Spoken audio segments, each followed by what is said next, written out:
London is one of the world's most iconic cities and destinations for millions across the world.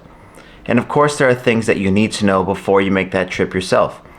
I myself have visited London on 3 separate occasions over the last 10 years and once with Lexi, so I've compiled a list for you to make sure you are prepared for your next destination. First, getting around London is quite easy to understand. The Tube is London's underground subway system, and there is likely going to be a stop nearby to your accommodation or nearby to the places that you plan to visit. More than likely, cell service on the Tube is going to be incredibly limited or not possible at all, so make sure to fully map out your route that you need to take to get to where you are going. I made sure to always have a picture of the entire map of the Tube to make sure I knew what stops I needed to get off of and which ones were in line before and after. The buses also offer a great way to get around the city, as well as great views across London as well. Just make sure to allot yourself more time, as it is often a lot more traffic to get around London using the buses rather than the Tube. What is nice is you can also use the Oyster card, which can be used for buses and Tube travel. The Oyster card also makes your travel a lot cheaper from going from place to place. The Oyster card itself costs you about £7 nowadays. You have the option to top up this card daily and use it for all your daily travel around London. Now, the daily cap prices are going to vary depending on what zones you plan on traveling within. Most people are going to stay between zones 1 and 3, very rarely using the upper zones 4 to 6 outside of the city. So more than likely your daily caps are going to be between £8.90 up to £12.90. And each journey that you take is going to cost between £3 and £6 respectively. So basically, if you take the Tube like 3 or 4 times, you have already reached that daily limit, which means every trip that you take after that is going to be for free. Now, the important thing is please just make sure to tap in and tap out after each trip that you take. So if you travel from one place to the next using the Tube, let's say, make sure to tap in when you enter the subway and tap out when you exit the subway. I feel like the best way to load up your card is to multiply the amount of days that you plan on being in London by the amount of daily cap you plan on using.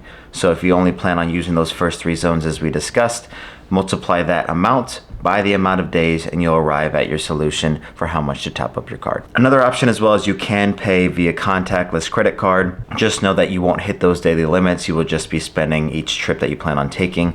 So that's not as bad of an idea if you only plan on taking the Tube or the buses a couple of times, as it is always a great option to just walk around London. It is a fantastic city, though it is quite large, so I would definitely recommend taking the Tube or the buses as well. Another important thing to remember as you are traveling around London is to make sure to look to the right. Now, this is, of course, when crossing the streets.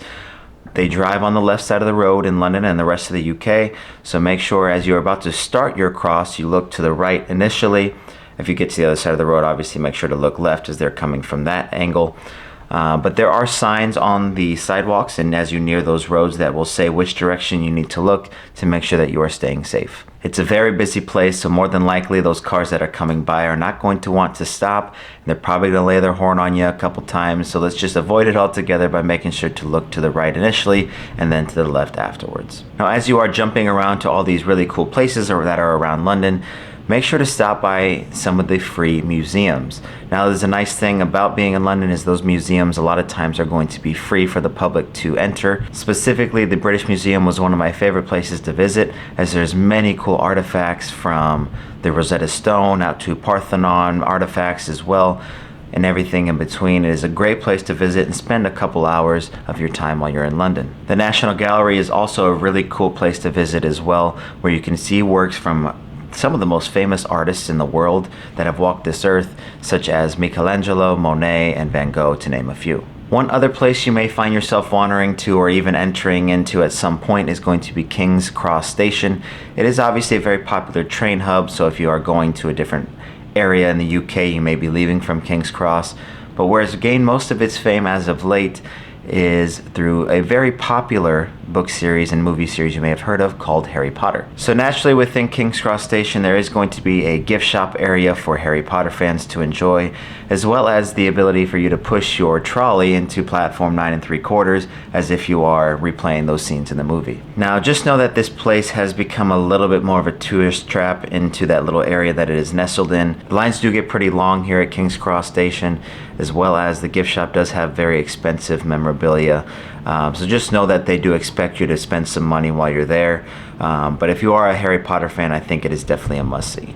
One place that is not a tourist trap, and definitely a place that I recommend you check out, is the Tower of London. Now this is probably my favorite just because of the historical component to it. The Tower of London's been there for ages, and it hosts a lot of both good and a lot of bad history as well. Now prices are going to vary on entrance into the Tower of London. If you are between the ages of 18 and 65, you can expect to pay about £35, with cheaper prices available to those who are younger and older than 18 and 65 years old. One big thing that I highly recommend when you do visit the Tower of London is to follow around one of the tower guards. They are known as beefeaters. You can see on the screen now. They are incredibly knowledgeable and very, very helpful for your time there. So as you enter, see if one of them is starting their tours and you latch on to one of them and follow them around. They are incredibly informative and make the experience 100 times better than if you're just walking around on your own. Now the tower is accessible via the Tower Hill station, which is a very short walk from that station to the Tower of London. There's also a couple other popular train stations nearby, train stops on the tube. That would be London Bridge Station and Liverpool Street stations. Those are about a 10 to 20 minute walk from those locations. And speaking of train stations, it's an important thing to remember to, as you are going up and down the incredibly long escalators at times, that you stand to the right on those escalators. Don't stand on the left, as again, as mentioned before, it is a very, very busy place.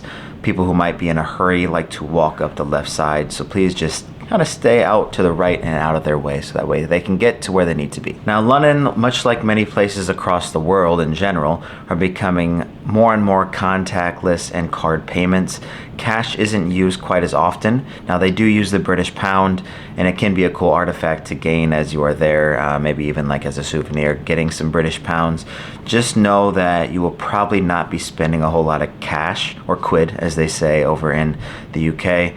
So you can expect to use your card more often, so please make sure that card even has no foreign transaction fees, as you don't want to be charged even more than what you're paying in this city. If you do plan to venture out to other places in the UK, they will probably use a little bit of cash, but as for in general, it's probably just going to be better to use your card.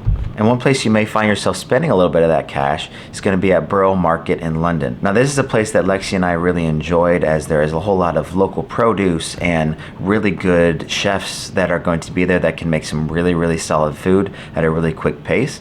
Just know that it also has become a little bit more of a touristy area. You're going to run into a lot of people here.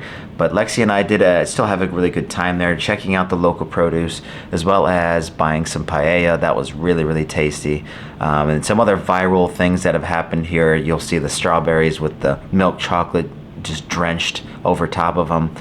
It's all very, very tasty here. Just go and check it out yourself and see what you like. Now, London's football, or soccer to my fellow Americans, scene is very, very important here and very large here. There are numerous teams across the city. More popular ones that you may have heard of would include teams like Arsenal and Chelsea and Tottenham, but there are also a lot of smaller Premier League sides and non-Premier League sides, lower division sides, that are also really cool to check out as well. Lexi and I went to a Fulham match while we were there. At the time they were in the Championship, which is the second division in English football, and the grounds and the overall atmosphere was just absolutely amazing. We really enjoyed the experience, and there was even one of the stands was being worked on at the time we were there, so it wasn't even a full stadium, but it was loud and passionate. And the walking through the corridors is really, really cool. They're older. You kind of feel like you're nestled into houses, basically. It's a really cool experience. So no matter what match you might check out, I highly recommend you to go to one. But Fulham was a really great experience that we would recommend to you to check out as well. Or if you don't have time to go check out a club's stadium or go to a game, go into a pub and just enjoy the atmosphere of watching a match in a pub as well. That's a really great experience too. Now, Buckingham Palace is likely going to be and should be on your list of things to do while you're in London. It is a fantastic place to visit. This is also going to be a place where you're going to run into a lot of people. Just know that if you do visit Buckingham Palace, make sure to not be a jerk to the King's Guard. They're very stoic people and very hardworking people. Don't be ridiculous and try to get too close to them and their horses, or don't get in their way while they're walking somewhere. You see videos all the time of people trying to almost antagonize the King's Guard. So just please don't do it. I shouldn't have to say that, but just avoid over irritating them. A lot of times, one cool experience we had when we were there was getting to watch the changing of the guard. A lot of times during changing the guard, they're walking down a street as they make their way towards Buckingham Palace. Don't walk on that street as they are coming through. We saw multiple people trying to walk across that road or walk down that road, and they get yelled at multiple times to stay out of the way, yet they still do it. So if you see something like that going on, just stay to the side and enjoy watching as they partake in their typical daily activities. Now, unless you plan on traveling to some other areas across the country or across the UK, you will likely not need a car while you're here. As I said earlier, it's very busy, and you don't want that added stress of trying to drive around your car or find a place to park it in these busy streets. So just try to avoid it at all costs. Or if you do eventually travel other places, maybe wait till the end of your time in London to go and grab that rental car to take other places across the country. As for what to wear while you're in London, it's a very fashionable city. A lot of people look very nice and dress very nice while you are there. Whatever you wear, it does come down to what time of year you're going to be there. It is always the best practice to wear multiple layers, as it doesn't really get too hot while you're in London. Sometimes in those summer months it can get up into, for my fellow Americans, Fahrenheit 70s, 80s degrees. Other than that, you're looking at pretty mild temperatures.